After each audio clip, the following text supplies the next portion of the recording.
Wierten is gewoon en te gaan zien niets net Nanaimo. En te tamana se sekkelaki klimt naat. Hachelig zetten. Zo gewoon die hakwas is zitten. Gewoon niet hem gaan. My traditional name is Chalsimel and I am the child of Sasekalak and Klimtenart.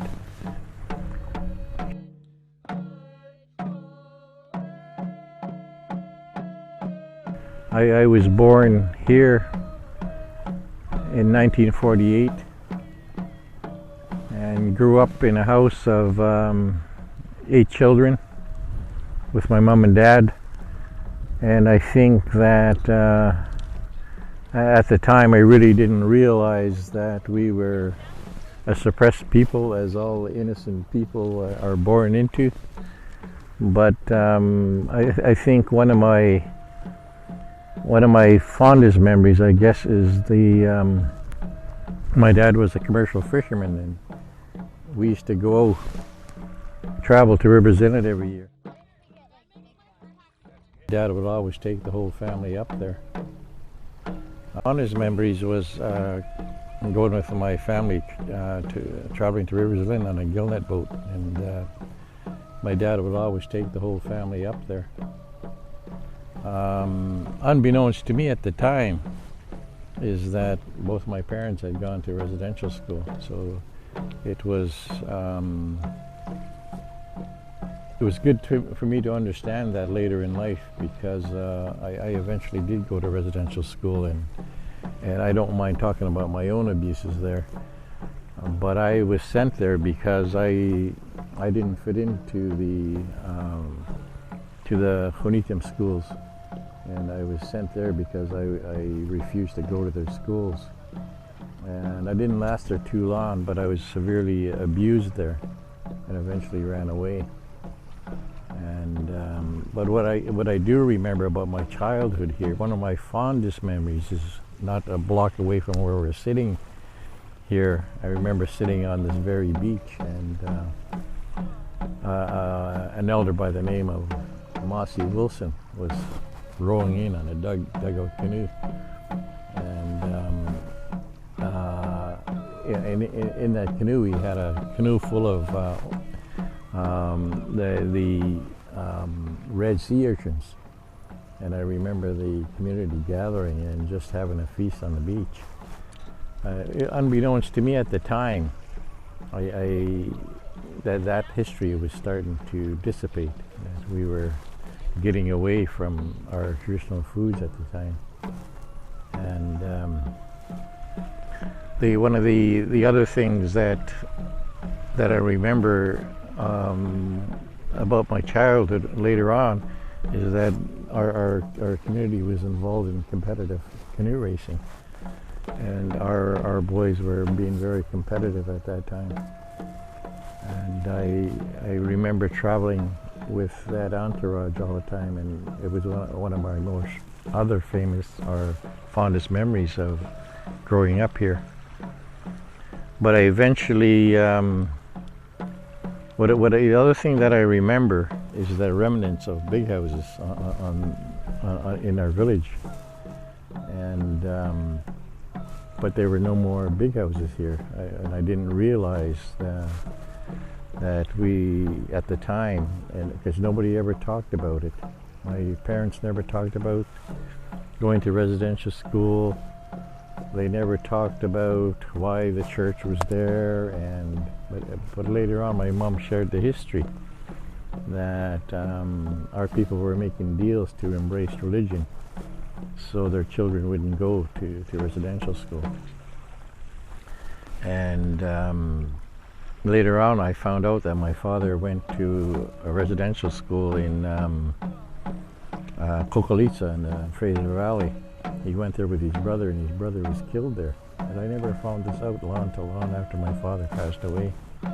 But it gave me an understanding about the addiction that followed my family for years, for generations.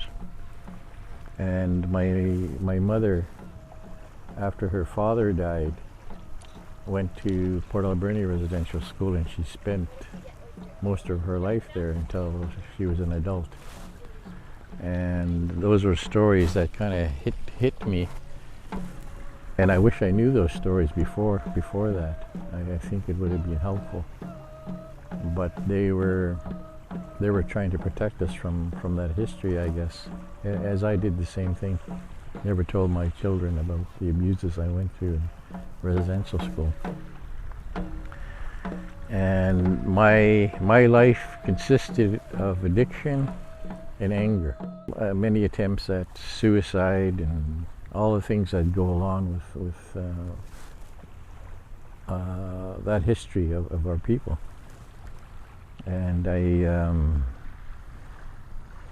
I just remember at one time I came to almost succeeding on it, and I thought about how selfish of me that I was going to leave all my children behind. So I began to change my life. Long before that happened, my mother was talking about an inheritance that I had, a cultural inheritance that I had, and that she wanted us to have, but I really didn't feel worthy of it. But I eventually did embrace the cultural end of it, and I did a lot of work in our lawn house with that inheritance. So the culture was actually something that started to give me strength. And because I inherited that, my mother was already teaching me, bringing back the language to my tongue. And through that, I started to heal. But I never ever spoke to the things that happened to me in residential school. And then one year in 1990s, some of my friends were going to court. They're taking a supervisor to court. Some abuses that happened to them in Port Alberni Residential School.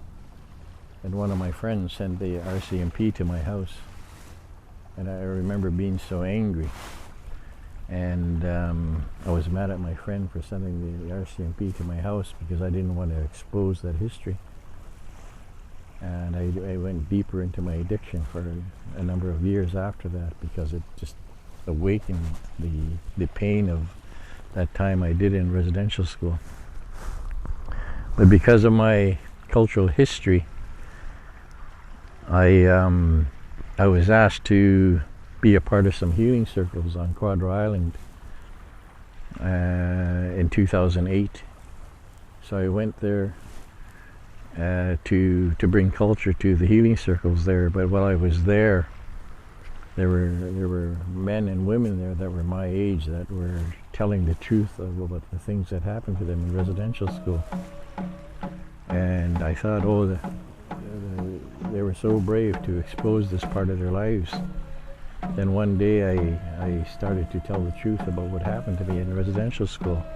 And I remember dropping to my knees and just sobbing. And I couldn't stop sobbing for a long time.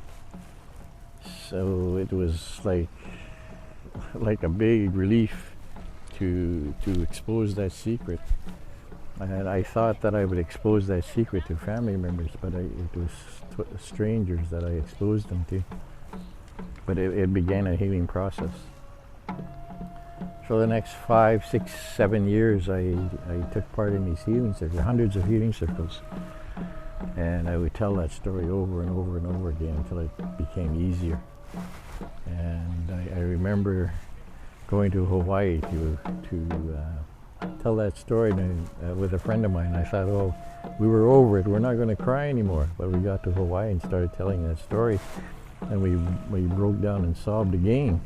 So you never know how that history is going to affect you. I can talk about it freely now.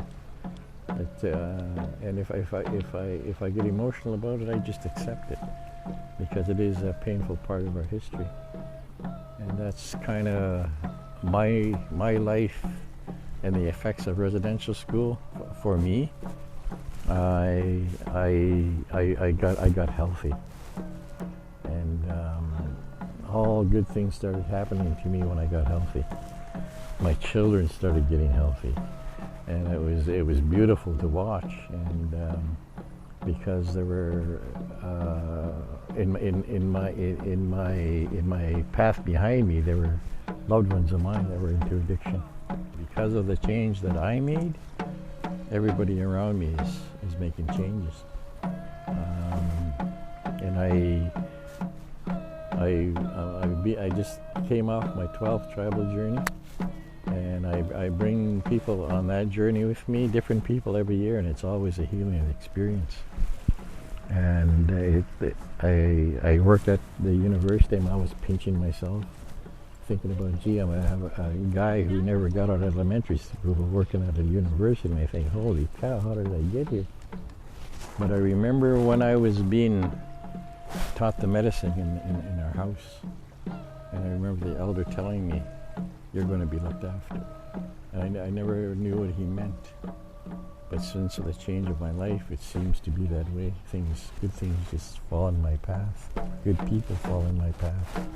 And I get to interact with people like my grandnephew here and see them and be somebody that they can talk to share that history with, because we're still going through it, the effects of that. I'm well grounded now. I still have days where I hang on to myself because it'll come forward, and I get afraid that I'm going to go back into my addictions and the behaviors that come with those. But I understand the power of talk, the medicine of talk, and I reach out to my wife or to a friend and just talk. So I've discovered how much medicine there is in love and in friendship.